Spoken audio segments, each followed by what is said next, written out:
estos son cambios morfológicos localizados que identifican un campo de epitelio con mayor riesgo de transformación maligna.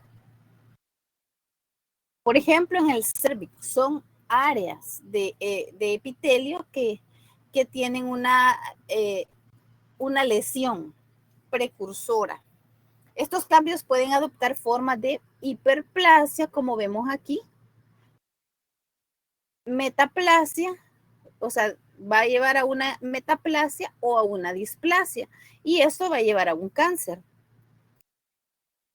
La metaplasia escamosa de la mucosa bronquial es en respuesta al tabaco. La mucosa vesical por la esquistosomiasis también, que es lo que vemos aquí. Esto también puede dar una metaplasia, y la metaplasia de las células colónicas en el estómago, en el seno de una anemia perniciosa con una gastritis crónica. Aquí estamos viendo, aquí están esto es el epitelio escamoso del esófago, pero viene y cambia a unas células glandulares, o sea, son células caliciformes que van a hacer que son mucho más resistentes para el ácido, entonces hacen que cambie este epitelio. Entonces, cuando eso sucede en el esófago, se denomina esófago de Barrett. Luego, entonces aquí vemos que hay una displasia. Perdón. Aquí vemos las células cambian, se vuelven desordenadas y hay una displasia también, además de la metaplasia. Entonces, esto es un terreno fértil para que se dé un carcinoma. Lo mismo sucede con el tabaquismo o la contaminación ambiental. El daño al epitelio respiratorio lo daña. Esto provoca un proceso inflamatorio y llegan las citocinas, las quimiosinas. Entonces, estos provocan un estrés oxidativo en la célula. Lo que hace en la célula, formación de radicales libres. Entonces puede ser esto aún si se quita el estímulo reversible, pero si continúa, entonces se da una metaplasia, o sea, cambia el epitelio, porque ya no ese epitelio de los bronquios no va a soportar todo el humo del tabaquismo. Entonces, luego de esto, progresa a una displasia y luego a un carcinoma. Aquí vemos un carcinoma. Aquí está la neoplasia. Quiero ver cuántos hay en clase. 116. Lo que estamos, miren aquí está la neoplasia. Se ve que invade todo el tejido. Luego, uno de los precursores más comunes de este tipo es la hiperplasia endometrial, que está causada por una estimulación estrogénica sostenida. O sea, ¿por qué se da la hiperplasia? Porque hay mucho estrógeno. Pueden ser exógenos o endógenos.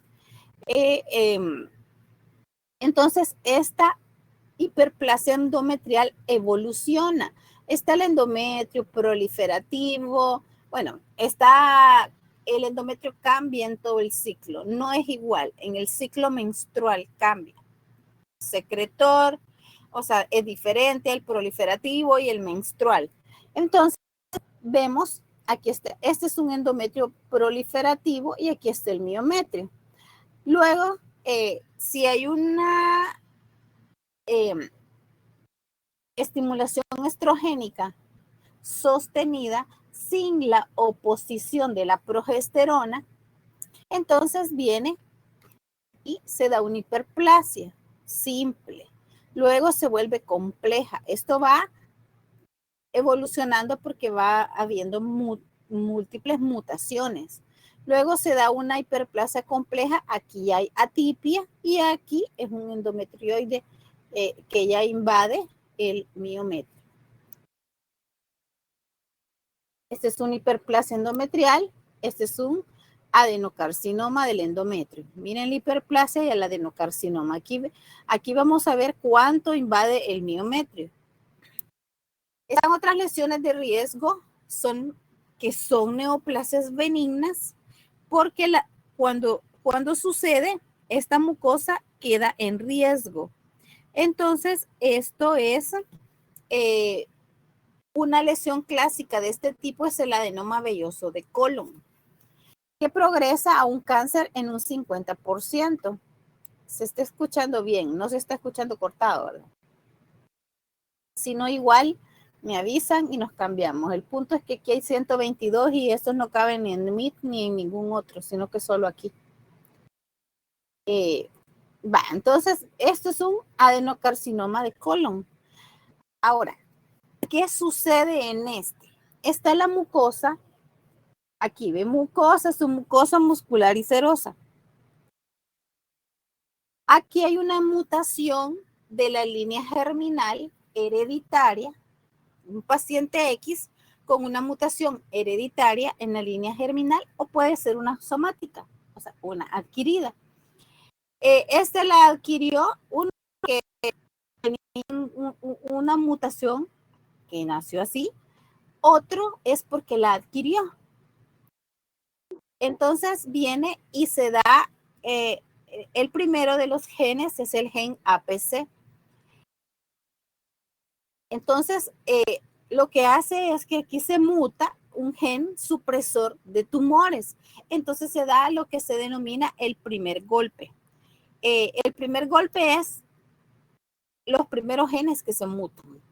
Entonces vemos aquí esto, gen APC. Continúa una vez que ya hay un gen mutado y continúa este paciente. Vamos a poner un ejemplo. Aquí vimos que en áreas geográficas hay más cáncer de colon por el tipo de comida que se ingiere. Entonces, supongamos, este paciente solo grasas, no come fibra, entonces además tiene un estreñimiento crónico, además le podemos agregar que es tabaquista.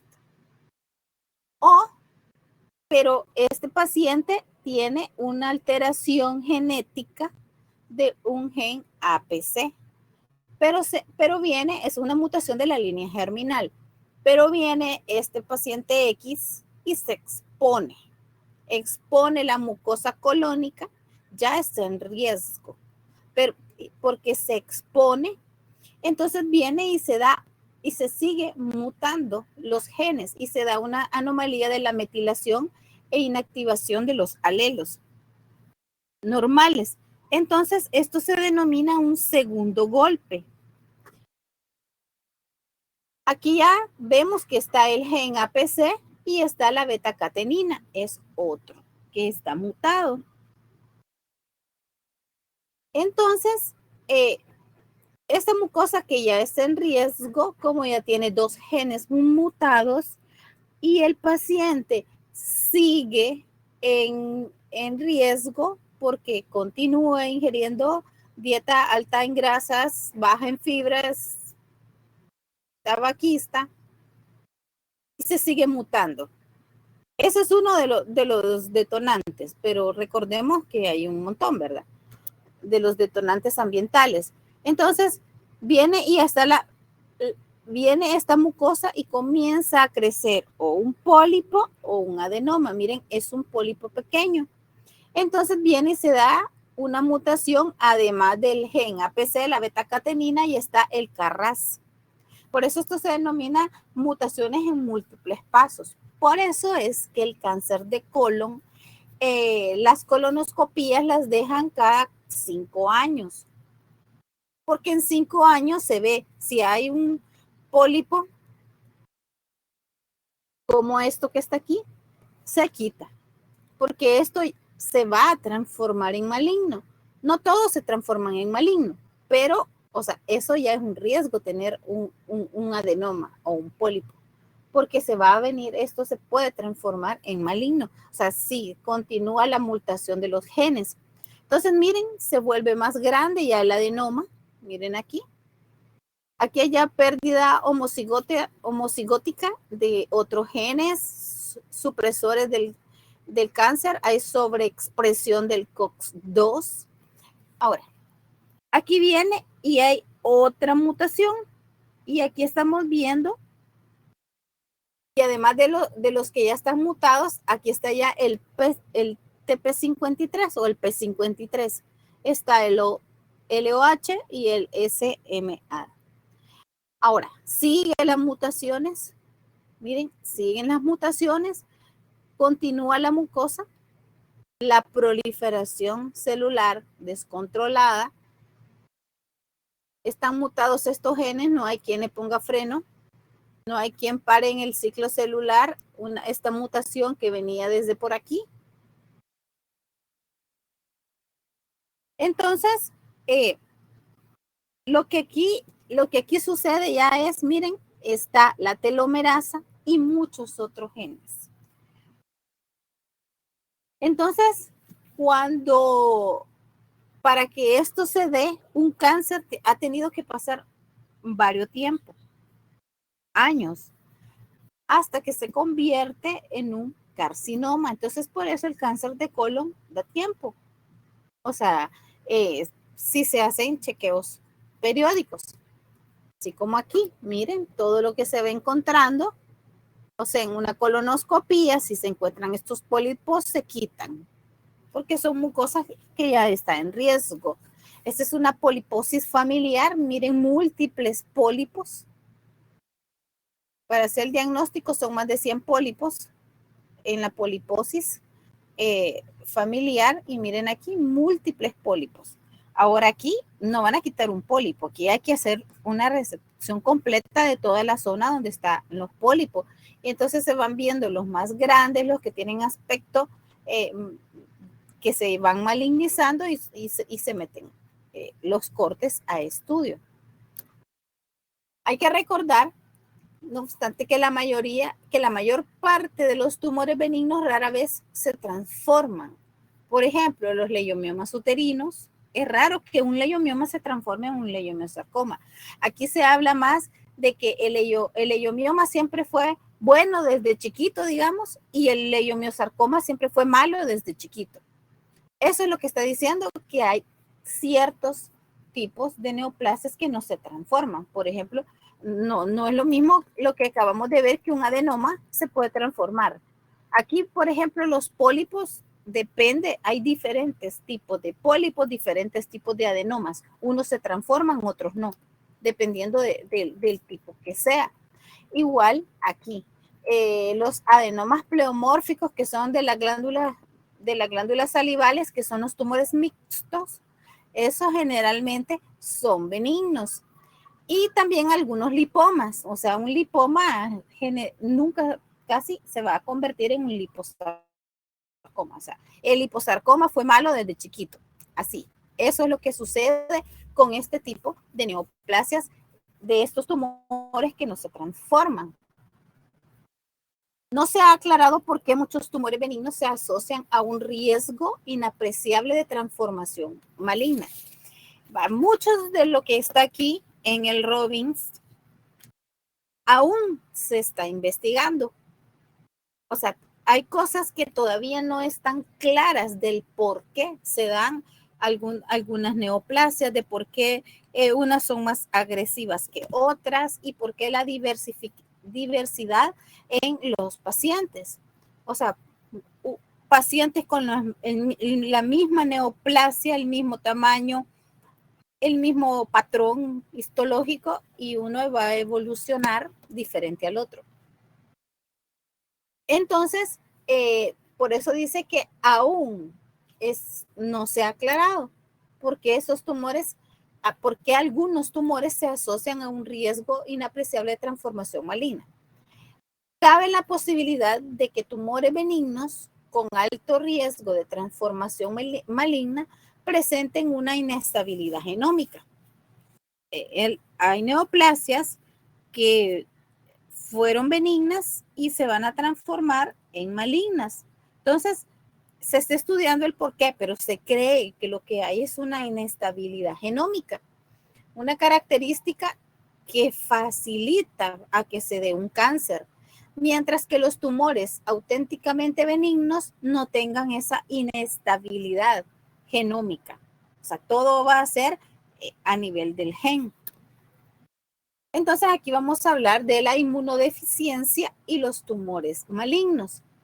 Los pacientes con inmunodeficiencia, sobre todo con una deficiencia en la inmunidad de los linfocitos T, corren un riesgo mayor de presentar un cáncer, sobre todo aquellos causados por virus oncógenos, presumiblemente porque tienen una incidencia mayor de la normal de infección crónica por virus, que la infección crónica es un detonante para que se produzca en el seno de una infección crónica, se puede formar un cáncer. Entonces, estos tumores asociados a virus comprenden los linfomas, ciertos carcinomas, algunos sarcomas y proliferaciones pseudosarcomatosas. Cuando hablamos de pacientes con inmunodeficiencia, estamos hablando con los VIH o los pacientes que tienen SIDA, ¿ya? Estos tienen un riesgo de desarrollar cánceres del cérvix, linfomas, el denominado sarcoma de Kaposi. Entonces, el riesgo es bien grande que estos pacientes con SIDA desarrollen un cáncer porque hay una deficiencia de la inmunidad de los linfocitos T. Aquí estamos viendo ciertos tipos de linfomas. Miren, este es un linfoma, el linfoma de Hodgkin. Este es un sarcoma de Kaposi en un paciente con SIDA. Aquí está. También presentan carcinomas del cérvix. Ahora vamos a hablar de la predisposición genética e interacciones entre los factores ambientales y los hereditarios. En algunas familias, el cáncer es un rasgo hereditario que suele obedecer a mutaciones de la línea germinal de un gen supresor de tumores. Estamos hablando, o sea, que los que son de la línea germinal es porque es algo, porque es un rasgo hereditario. ¿Qué puede decirse entonces sobre la influencia de la herencia en las neoplasias malignas esporádicas, que representan un 95% de los cánceres en Estados Unidos? Aquí el Robbins habla mucho de Estados Unidos porque es más de los países que se tiene este tipo de estudio. Nosotros nos vamos acercando un poco, pero realmente no tenemos un estudio así. Entonces, pero, o sea, por las regiones geográficas es algo similar. Entonces, vemos que estos pacientes con la influencia de la herencia en las neoplasias esporádicas, por ejemplo, en mama. En mama es uno de los cánceres que hay dos tipos. Está el hereditario y está el esporádico, que son los dos diferentes formas de adquirir un cáncer de mama. O sea, el hereditario, la mamá tiene cáncer, la hija tiene una alta posibilidad que tenga, porque genéticamente una mutación. El esporádico es porque se expuso a hormonas exógenas o endógenas o un desequilibrio hormonal. Y entonces aquí la causa más frecuente son los estrógenos. O sea que los estrógenos regulados, el ciclo menstrual los va regulando de una manera muy equilibrada. Pero hay muchos factores que eso lo puede desviar y lo pueden alterar. Además, podemos tener estrógenos exógenos, adquiridos exógenamente. Y eso también provocar todo este tipo de anomalías, de mutaciones. Entonces, si bien la evidencia revela que estos cánceres son atribuibles en gran parte a factores ambientales o trastornos predisponentes adquiridos, la ausencia de antecedentes familiares no excluye un componente hereditario. O sea, el mismo cáncer de mama, a veces la mamá inicia, le da un cáncer y le preguntan, ¿alguien ha padecido? No, nadie, pero sus hijas van a tener cáncer. Entonces, por eso es que aquí es la mezcla que se hace entre el ambiental y el hereditario. O sea, ¿en qué momento un factor predisponente o sea, ya tenía su herencia y se expuso a un factor ambiental? Habitualmente cuesta desglosar las aportaciones hereditarias y no hereditarias, lo que les decía. Entonces, porque a menudo estos factores se interaccionan entre sí. La interacción entre los factores genéticos y no genéticos resulta especialmente compleja si la génesis del tumor depende de la acción de varios genes contribuyentes. No solo es un gen, sino que pueden ser varios genes los que estén mutados, como vimos en el cáncer de colon. O sea, pudo haber tenido el gen APC mutado, pero es una persona, eso es lo que les explicaba ayer. O sea, una persona con el gen APC ya mutado viene y se va a vivir a Japón. Tipo de alimentación alta en grasas, poca fibra, y viene otro individuo y se va a vivir allá donde les dije, en los UNSA, donde no comen nada y que son muy longevos y todo lo que comen es sano, caminan en un ambiente no tóxico, o sea, no hay carcinógenos ambientales, no hay ni fábricas, es el Valle de los UNSA. Entonces, si este individuo se va a vivir allá, el factor ambiental, que es uno de los que más contribuyen a que se den las siguientes mutaciones para que se dé un cáncer de colon, el de Japón le va a dar cáncer de colon, pero el que se fue a vivir allá al Valle de los UNSA, no. Nosotros no estamos ni por cerca de ese valle, ¿verdad? Sino que aquí, imagine todo lo que comemos. Todo es, o sea, todos estamos expuestos a que nos dé cualquier cangrejo de 10 personas, quizás la mitad puede ser que le dé un cáncer. Entonces, o sea, la probabilidad es muy alta en el ambiente en el que estamos. Entonces, esto es la interacción que hay entre los factores genéticos y no genéticos, o sea, los factores ambientales. Incluso cuando se trata de tumores con un componente hereditario bien delimitado, el riesgo del citado tumor depende en sobremanera de los factores no genéticos. Esto es lo que les acabo de explicar. Este es el individuo los dos individuos con las dos mutaciones del gen APC hereditarios, pero este se fue a vivir a Japón y el otro al Valle de los UNSA.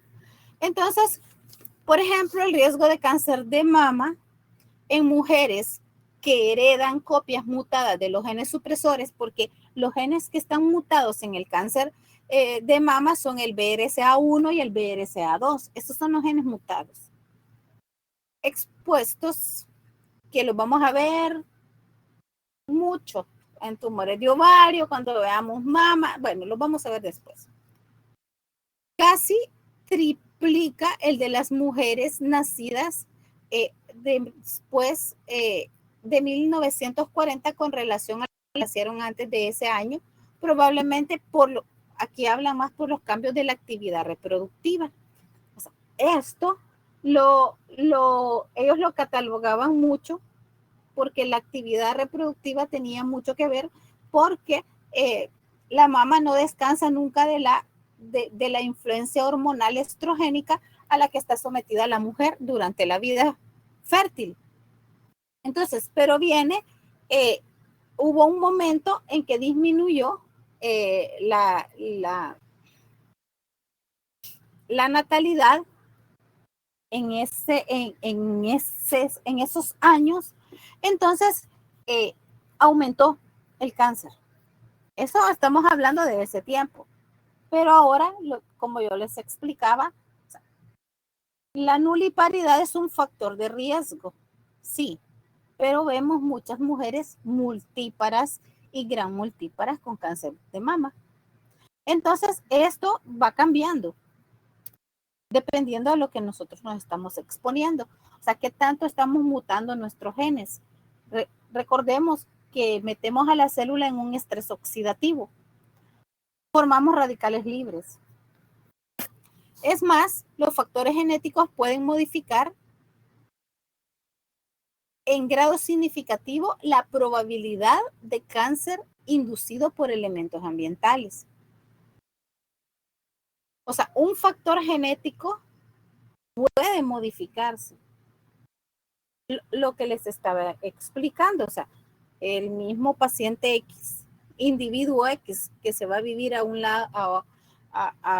lugar donde tiene una alta probabilidad, es un factor de riesgo, la alimentación, el factor ambiental.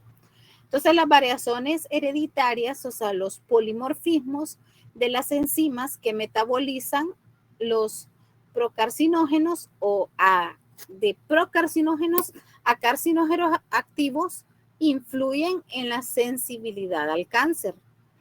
Entonces, esa variación hereditaria que se da de ese tipo de enzimas va a hacer que varíe y que lo hereditario, o sea, o lo genético, se vuelva un factor de riesgo muy grande. En ese sentido, cabe citar los genes que codifican las enzimas del citocromo P450.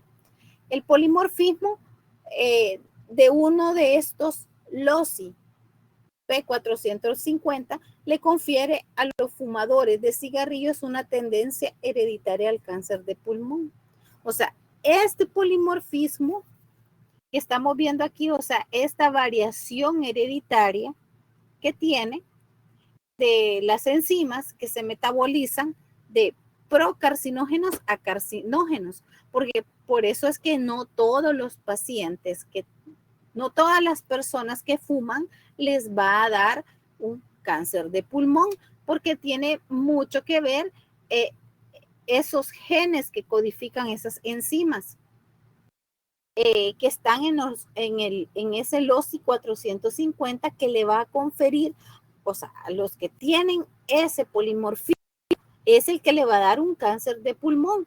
O sea, y es una tendencia hereditaria al cáncer de pulmón, porque ya tiene una afectación en este polimorfismo, o sea, en esa variabilidad genética, y tiene ese LOCI que va a hacer que le dé un cáncer de pulmón.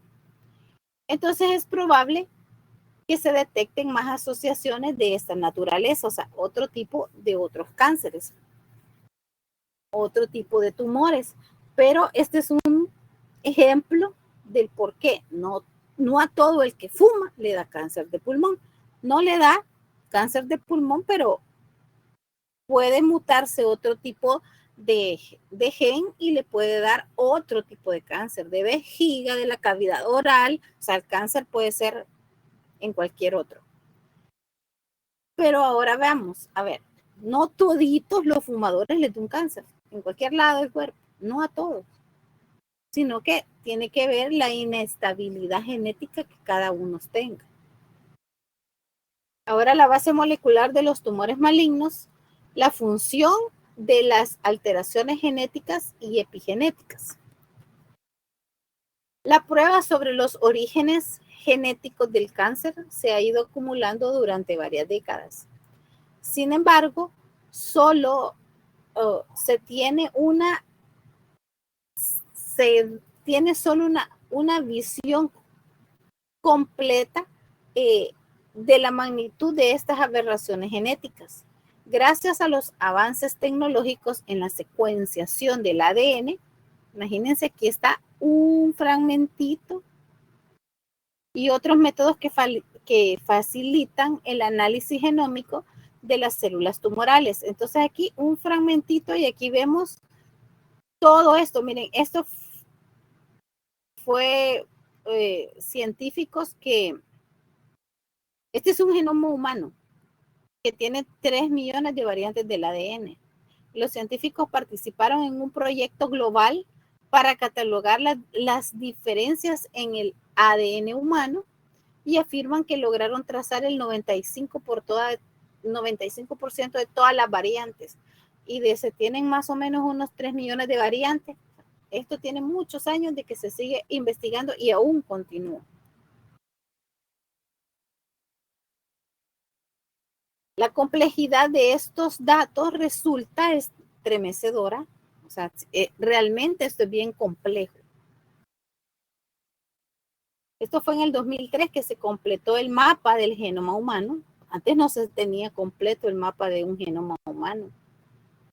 Y ahora viene y todavía modifican un embrión humano por primera vez en la historia, que aún eso es lo que están queriendo, no le salió completo, o sea, no ha salido bien, porque todavía lo siguen investigando, pero la idea es modificar un embrión humano. Entonces, la complejidad de estos datos resulta estremecedora y los mensajes que ocultan todavía no se han descifrado por completo, pero han aparecido algunos que se denominan temas genómicos que con toda probabilidad revisten interés en todos los cánceres. El que se ha investigado el mapa del genoma humano, eso es para conocer exactamente dónde está la alteración. Y no solo es para saber si tengo una alteración en el gen RBCA1, me va a dar cáncer de mama, sino que eso sirva para un tratamiento adecuado. Ahorita el tratamiento en los cánceres de mama, ¿alguien habló? No. Está basado un poco en qué alteración es la que se tiene genética, pero aún hay muchísimos cánceres en todo el cuerpo donde ese sería el tratamiento ideal, conocer exactamente en dónde está la alteración. El daño genético no letal, este es un elemento esencial en la carcinogenia. Por eso dice daño genético no letal. El daño o mutación inicial puede estar causado por exposiciones ambientales, lo que dijimos, o sea, o el daño donde se inicia. Pueda que esté causado por una exposición ambiental o puede ser porque sea algo genético y que no se haya expuesto y tiene un gen mutado.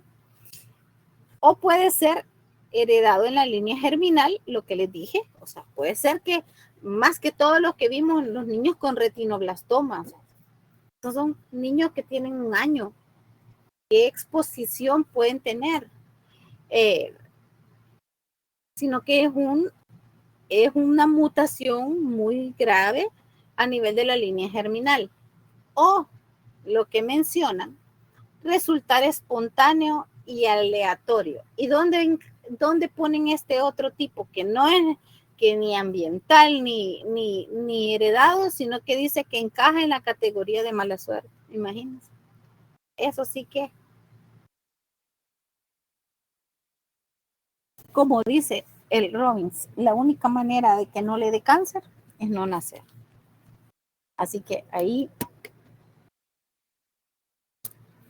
el término ambiental usado en este contexto se refiere a cualquier mutación adquirida causada por agentes exógenos.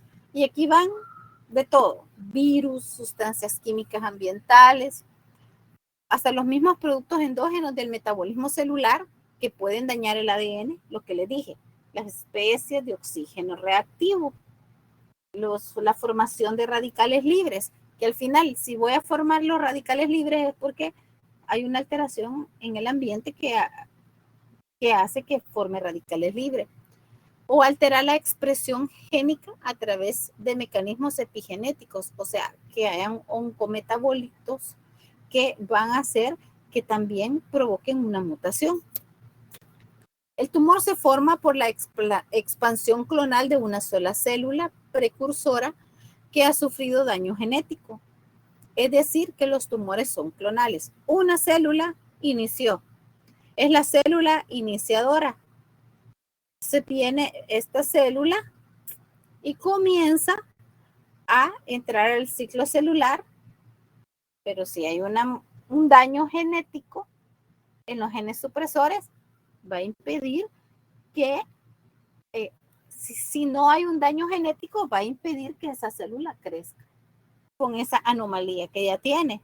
Pero si hay un daño genético, no va a haber quien suprima y va a entrar al ciclo celular y nadie va a hacer la reparación del ADN, nadie va a hacer que el ciclo celular se pare, que tenga esos puntos estrictos de control que tiene el ciclo celular para no dejar pasar ninguna célula mutada, porque ya hay una mutación en un gen supresor de tumores. Entonces va a evitar que el ciclo celular pare. Entonces comienza y así comienza una célula clonal. O sea, es una expansión de un clon, pero inicia con una célula. Las alteraciones del ADN se heredan y se transmiten a las células hijas. Toda la alteración que tenga la célula, porque el fin del ciclo celular es formar células idénticas a la célula madre. Por lo que todas las células dentro de un mismo tumor comparten el mismo conjunto de mutaciones presente en el momento de la transformación. O sea, se da la división celular y todas las células van a tener la misma. En la primera mutación, todas. En la segunda mutación, todas las células tienen 2 mutaciones. En la tercera mutación, todas las células. Y miren, en la cuarta mutación, así, hasta que se forma el crecimiento descontrolado de los cánceres. Estas mutaciones específicas del tumor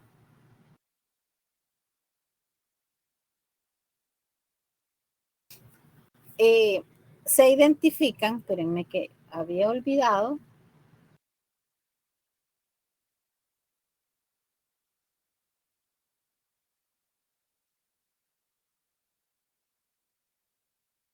Pasar lista.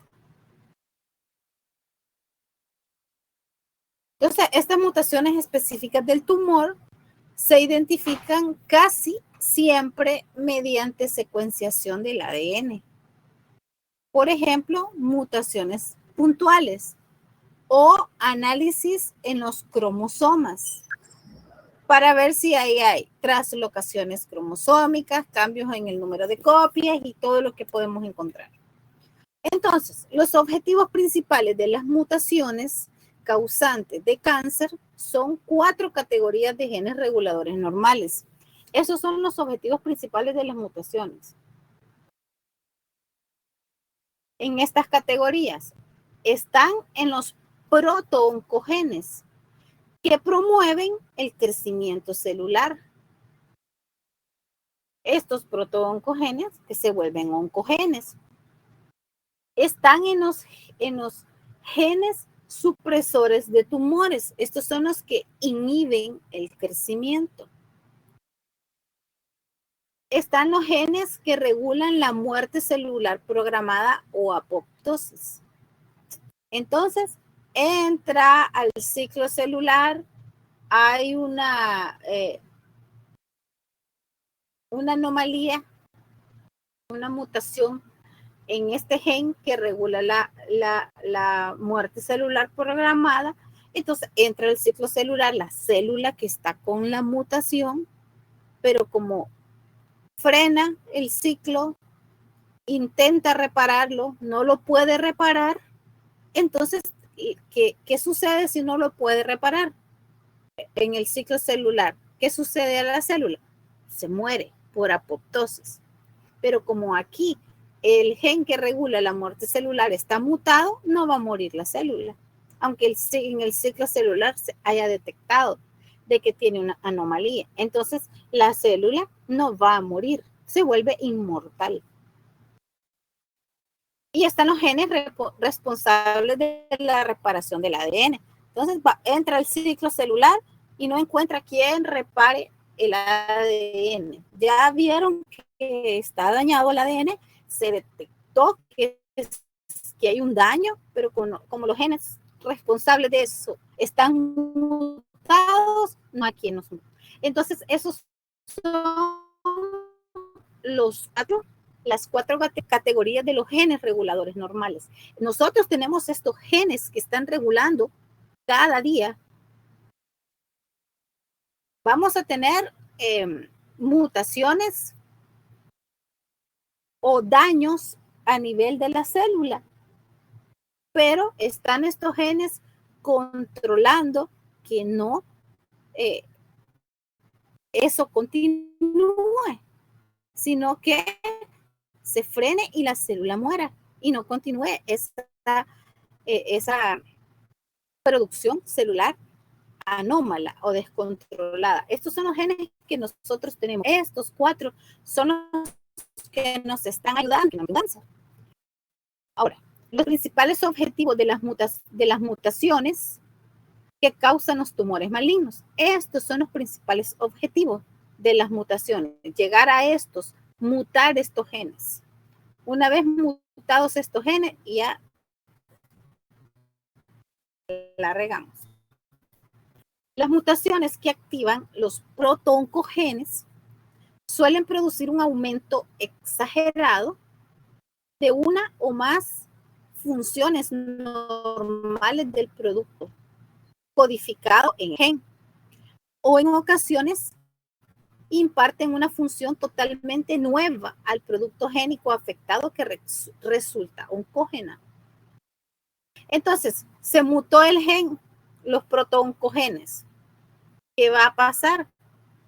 Va a producir una exageración de las funciones normales que está proliferando la célula. Entonces va a proliferar exageradamente.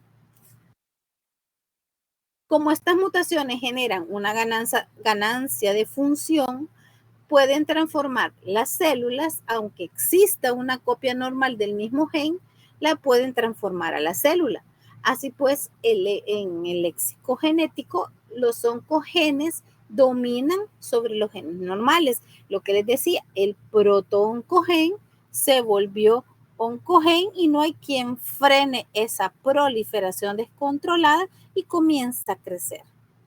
Y cuando comienza a crecer, empieza a escaparse de todo lo normal, de todas las vías normales que tiene el ciclo celular.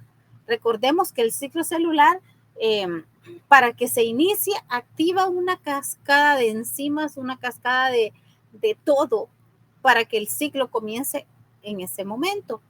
Pero como ya no hay protooncogenes, sino que estos oncogenes lo que hacen es, o sea, el protooncogen hace que el ciclo celular empiece a funcionar normal. Necesita, por ejemplo, vamos a hacer un ejemplo. Ya se le murieron las células al epitelio gástrico y necesita reemplazar esa célula. Entonces vienen los protooncogenes y aceleran el ciclo celular. Y dicen, necesitamos ya reemplazar esta célula y lo hacen equilibrado por señales de transducción. Entonces viene la mucosa gástrica, necesita, por ejemplo, 100 células. Los protooncogenes van a hacer que el ciclo celular haga 100 células, porque eso es lo que ocupa. Pero si el protooncogen está mutado, entonces se volvió un oncogen. Entonces este ya no va a producir 100 células, va a producir 1000. Y 1000 es una masa de células anómalas, mutadas, porque ya está una mutación a nivel del protooncogen. Y eso debería de haber separado en el ciclo celular. Pero como las señales se disparan, no hay señales cuando hay una mutación, no obedece ninguna señal. Entonces, ahí es donde viene y se queda sin frenos y comienza la proliferación. Entonces, están también las mutaciones de los genes supresores de tumores y estos suelen ocasionar una pérdida de función y en la mayoría de los casos para la transformación se precisa un daño de 2 alelos. Por esta razón, los genes supresores de tumores mutados suelen comportarse de manera recesiva, porque necesita 2 alelos para que un gen supresor de tumor esté mutado. Están los genes supresores de tumores. Apareció una célula mutada, entró el ciclo celular y este va a frenar, porque esa es su función, suprimir el tumor. Suprime, viene para el ciclo celular, entra el control estricto, repara el ADN, continúa, él echa a andar a todos los genes, a los genes que generan la apoptosis, echa a andar a todos para que frenen ese ciclo celular. Y si puede repararlo, continúa el ciclo. Y si no lo puede reparar el ADN, entonces va a morir por apoptosis. Luego están los genes reguladores de la apoptosis. Pueden presentar anomalías que determinan menos muerte y en consecuencia una mayor supervivencia celular. Ahora, imagínense este gen mutado, el regulador de la apoptosis. Lo que les dije, entra el ciclo celular, encuentra el freno y detecta que hay una anomalía y que ese ciclo no puede seguir. Entonces viene y dice, lo intenté reparar el ADN, pero no pude. Entonces, que muera la célula. Pero ese que regula la apoptosis está mutado, entonces la célula se vuelve inmortal. Por eso los cánceres, eso es una característica de las células, que las células son inmortales. Por eso se escapan de los controles estrictos que se tiene para que no continúe con ese ciclo.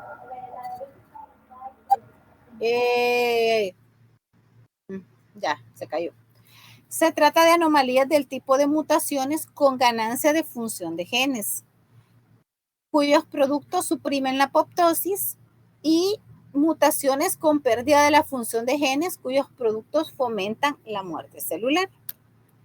Las mutaciones con pérdida de la función de los genes reparadores del ADN, aquellos que reparan el ADN, porque están esos genes, que pues si el ciclo celular lo detectó, pero si el gen que repara el ADN está mutado, aunque el de la apoptosis esté bueno, pero si el que repara el ADN no lo puede reparar.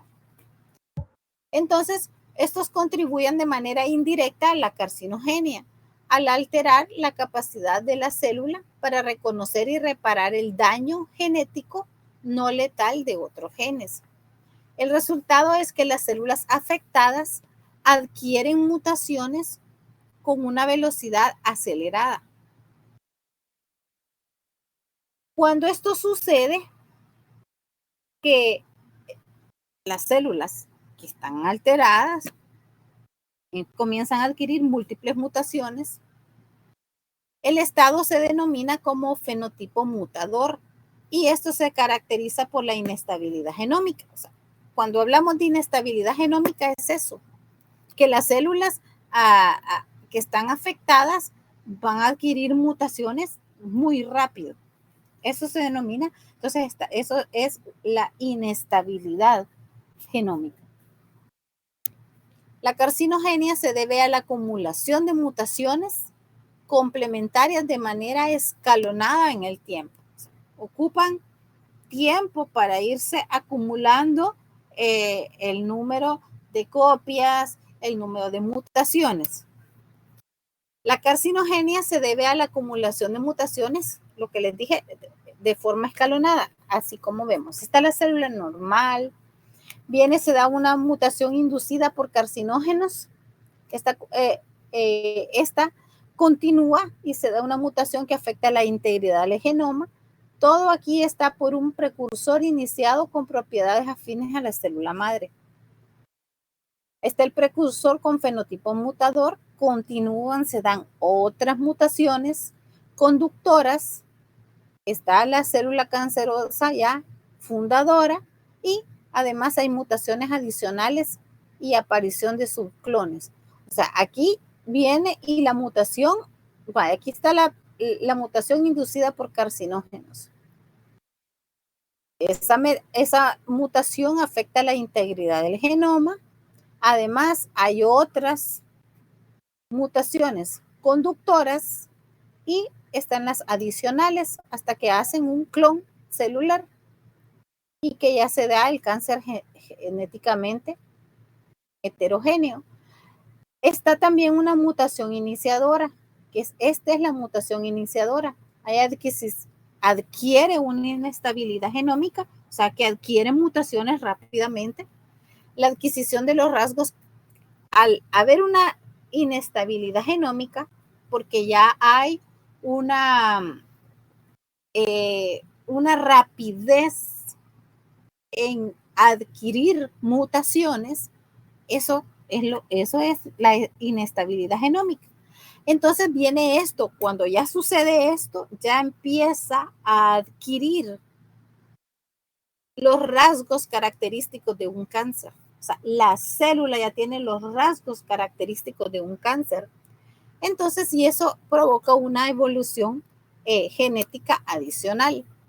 Las neoplasias malignas muestran algunos atributos fenotípicos denominados rasgos característicos del cáncer. ¿Cuáles son esos rasgos característicos que un cáncer tiene? El crecimiento excesivo. Eso es una característica. La capacidad de invasión local. La capacidad para producir metástasis a distancia. Estos son rasgos distintivos de una neoplasia maligna. Y estos se derivan de alteraciones genómicas, las cuales modifican la expresión de y la función de genes esenciales e imparten así un fenotipo maligno. Solo quiero ver cuántos hay en clase. Entonces, todas las neoplasias van a tener esto. Las mutaciones que contribuyen al fenotipo maligno se denominan mutaciones conductoras. Lo que vimos aquí.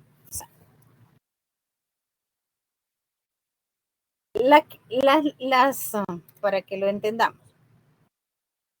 Las neoplasias, estas mutaciones que van a llevar a un fenotipo maligno se denominan las mutaciones conductoras. Para que lleven un fenotipo maligno es que tengan un crecimiento excesivo, la capacidad de invasión local, la capacidad para producir metástasis a distancia. O sea, el que tenga estos rasgos que son característicos de las neoplasias malignas. Entonces, la primera mutación conductora que inicia una célula al camino de la malignidad es lo que se denomina como mutación iniciadora.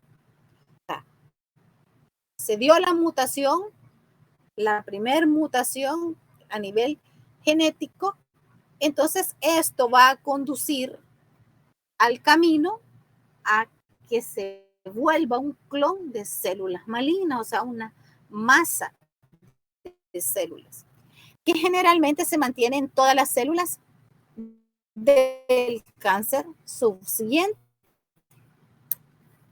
No obstante, como ninguna mutación aislada parece producir una transformación completa, para que surja el cáncer es necesario que esa célula iniciadora adquiera una serie de mutaciones. Ahí se me va a descargar esto. Adquiera una serie de mutaciones conductoras adicionales.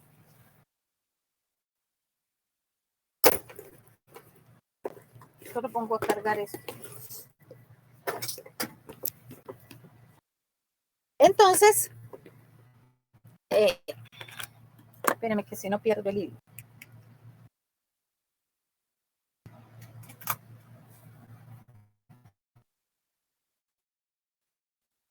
Vaya, ya.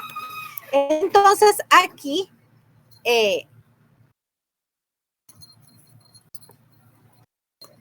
como dijimos, ninguna mutación aislada parece producir una transformación completa. Para que surja el cáncer es necesario que la célula iniciadora adquiera una serie de mutaciones conductoras adicionales, cada una de las cuales contribuye a su vez a la génesis del cáncer. Entonces, imagínense esa célula iniciadora. Para que se inicie ya tuvo que tener varias mutaciones. Ya tuvo que tener una mutación conductora adicional para que la célula iniciada se vaya al camino de la malignidad. No se conoce cuánto tiempo necesita para ello. La mayoría de los cánceres, aunque el periodo parece largo, incluso los tumores agresivos que surgen en clínica, así de manera repentina, como una leucemia linfoblástica aguda, o sea, los pacientes que tienen este tipo de leucemias, más que todo en la infancia, son bien, así dicen, son bien agresivas, pero ¿cuánto tiempo habrá tenido? O sea, igual algunos cánceres de mama comienzan a crecer. No, es que tengo 3, 4 meses de tenerlo. Eso no tiene 3 o 4 meses de tenerlo. Ya lleva tiempo. ¿Cuánto tiempo necesita? Exactamente. O sea, no se sabe, pero puede ser un periodo largo. Entonces,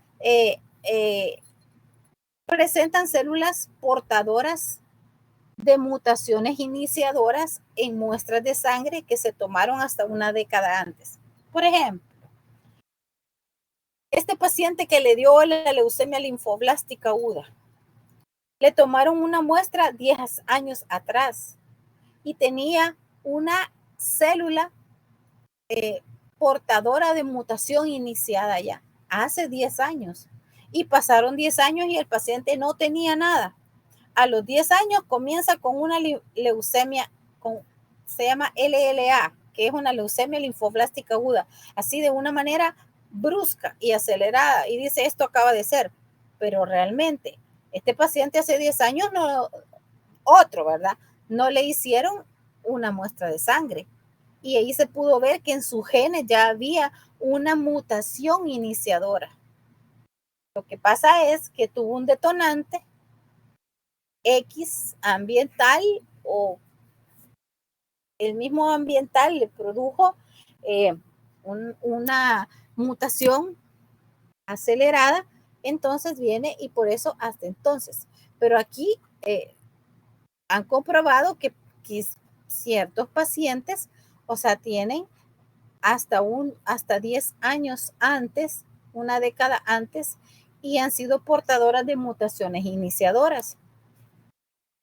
La persistencia de estas células iniciadas durante este pródromo preclínico tan largo es compatible con la idea de que el cáncer se origina en células con propiedades afines a las células madre y son las denominadas células madre cancerosas.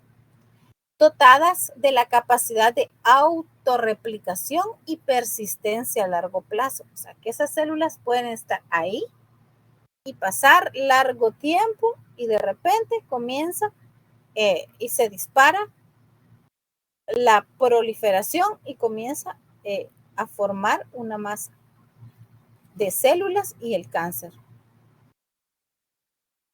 Entonces pueden estar esas células iniciadoras por décadas. Y esas son las que se denominan células madre cancerosas. Y ya hay una mutación conductora, que es la mutación que va a conducir a que se produzca la otra,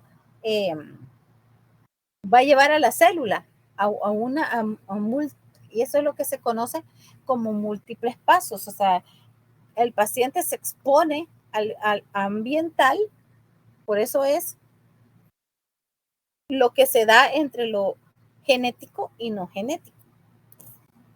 Las mutaciones con pérdida de la función de genes que mantiene la integridad genómica parece constituir una etapa temprana y común de la ruta hacia la malignidad, sobre todo en los tumores sólidos. Ahí es donde se dan esas mutaciones con pérdida de la función de genes supresores de tumores, los genes. Y ahí vamos a ver todos ese montón de genes que están.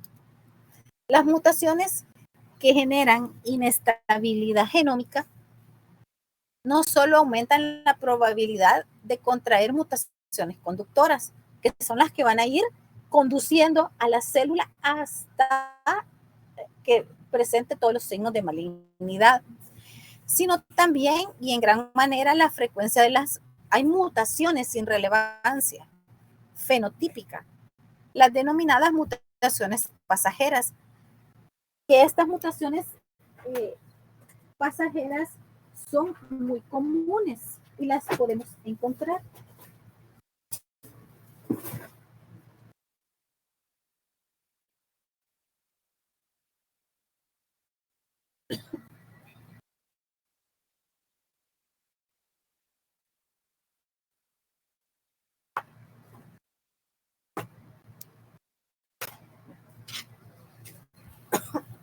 Perdón.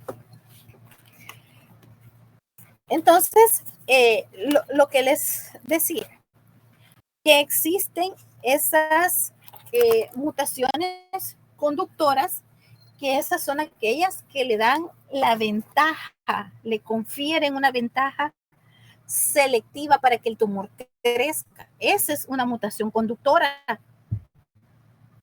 Y lo va a hacer al cabo de años, hasta que se produce una masa celular. Por eso dice, el tiempo, ¿de cuánto es el tiempo? Exacto, no se sabe. Entonces viene, pero están también estas otras mutaciones sin relevancia fenotípica y son las denominadas mutaciones pasajeras, que son mutaciones, estas se denominan como fase preneoplásica. O sea, ¿qué es lo que aquí sucede? Es un crecimiento normal de las células que están en continua renovación. Y son mutaciones secundarias, no tienen un efecto neoplásico, o sea, no dan un efecto en el proceso neoplásico, no le confieren ninguna ventaja selectiva a la célula. Permítame.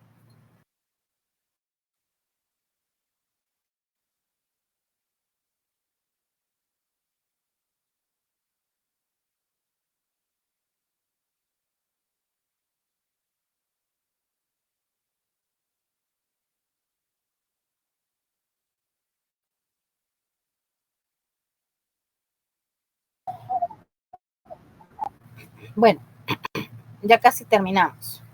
Entonces, estas mutaciones pasajeras son, por ejemplo,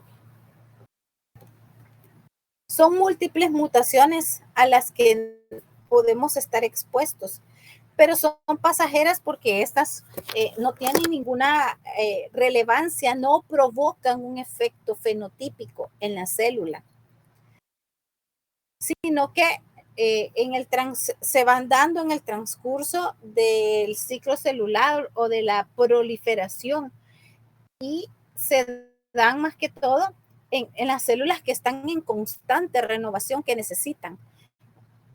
Entonces, son mucho más comunes que las mutaciones conductoras. Gracias a Dios, estas no tienen ninguna implicación fenotípica porque se están como que, o sea, cuando están completamente esos genes activos, están completos en su función, entonces estas pasajeras, pero nosotros durante el ciclo celular de muchos cuerpos, de muchos órganos, tenemos múltiples mutaciones pasajeras. Gracias a Dios que no tienen mucha relevancia. El resultado es que cuando una célula adquiere todas las mutaciones conductoras que necesita para un comportamiento maligno, puede portar centenares, incluso de miles de mutaciones pasajeras. Es lo que les decía. O sea, ¿cuántas mutaciones pasajeras podemos tener nosotros? Un montón. Pero, o sea, para que una célula de pasajera y se convierta en una mutación conductora, necesita todo lo que hemos estado viendo, todos los factores que influyen para que esa mutación que conduce a la célula a que adquiera las características de malignidad. Entonces, las pasajeras no le confieren a la célula esas mutaciones, esas características, para que la célula adquiera esa característica que tiene de malignidad, que fueron los que vimos, la invasión, la de dar metástasis, la del crecimiento rápido, no le van a dar esas mutaciones pasajeras, pero nosotros todos los días tenemos cientos de mutaciones. Una vez establecido, el tumor evoluciona genéticamente durante su crecimiento y progresión bajo la presión de la selección darwiniana. O sea que aquí es la supervivencia del más dotado. Desde el principio, todas las células del tumor son genéticamente idénticas. Al principio, todas. Y las descendientes de una única célula fundadora transformada. Sin embargo, cuando el tumor llama la atención clínica, de ordinario de alcanzar una masa de 1 gramo o unos 10 a la 9 células, ha pasado un mínimo por 30 duplicaciones. Es muy probable que se trate de una subestimación importante porque la fracción de células de casi todos los tumores muere por apoptosis. Y en ocasiones estas células son numerosas. No todas las células de que las mutaciones conductoras le confieren van a sobrevivir, porque para que la célula sobreviva, la célula maligna tiene que tener ciertas condiciones, que es lo que vamos a ver en la siguiente clase. Las condiciones: necesita el aporte de nutrientes, necesita el mismo sistema inmunológico, trata de defender. Por eso encontramos inflamación en los cánceres. Histológicamente nosotros vemos el proceso inflamatorio en los cánceres. Por ejemplo, en el cervix, cuando está el carcinoma in situ, bajo el carcinoma in situ puede haber un proceso inflamatorio, una inflamación bien severa, porque esto está haciendo que muchas células no progresen. Entonces, no todas las células van a progresar, no toda la masa celular va a ser viable, sino que solo son, por eso aquí esta selección darwiniana dice que es la supervivencia del más dotado, así que aquí la célula más es la que va a llegar hasta terminar siendo maligna. Durante este proceso se entabla una competición entre las células tumorales por el acceso a los nutrientes, o sea, aquí se pelean entre sí, y nichos microambientales. Aquellos subclones con capacidad para derrotar a los predecesores, estas células suelen, o sea, son las que ganan la lucha darwiniana y dominan en la masa tumoral para acabar siendo reemplazados por otros subclones también malignos. Y entonces es donde se crea el mapa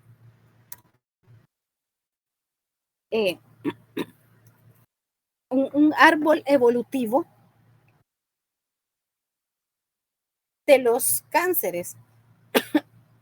Y ahí se va viendo cuáles son la mutación iniciadora, cuáles son el tumor primario, el metastásico.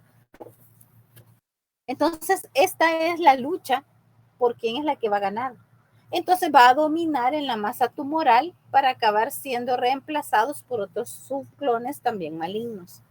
Esta tendencia nociva de los tumores a adquirir una conducta cada vez más agresiva se conoce como progresión tumoral. Entonces ya la célula, una vez tuvo su mutación conductora hasta que tenga su fenotipo maligno, la célula, que ya se comporta ya la célula maligna, esta va adquiriendo más, más tendencia, o sea, se vuelve más mala. Esto es igual que los mareros. Los meten presos y salen peor, salen más malos porque aprenden más mañas. Entonces yo lo comparo esto, la progresión tumoral, o sea, la progresión tumoral es que la célula se vuelve peor, se vuelve más mala. O sea, por eso dice que tiene una conducta cada vez más agresiva.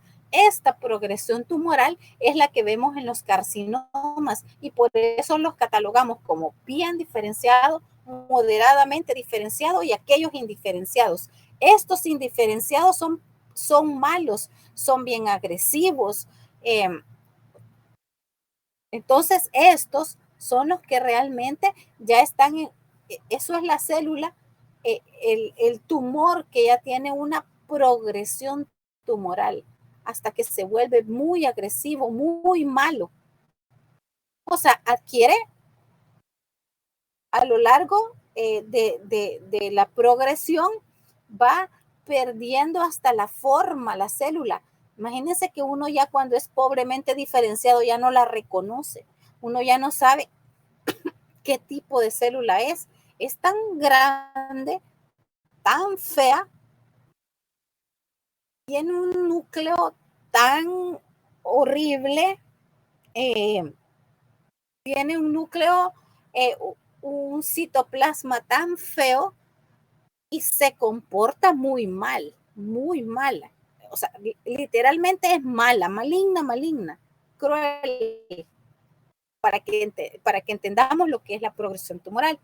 Entonces, la selección de las células más dotadas explica no solo la evolución natural del cáncer, sino los cambios del comportamiento tumoral que se va a dar después del tratamiento.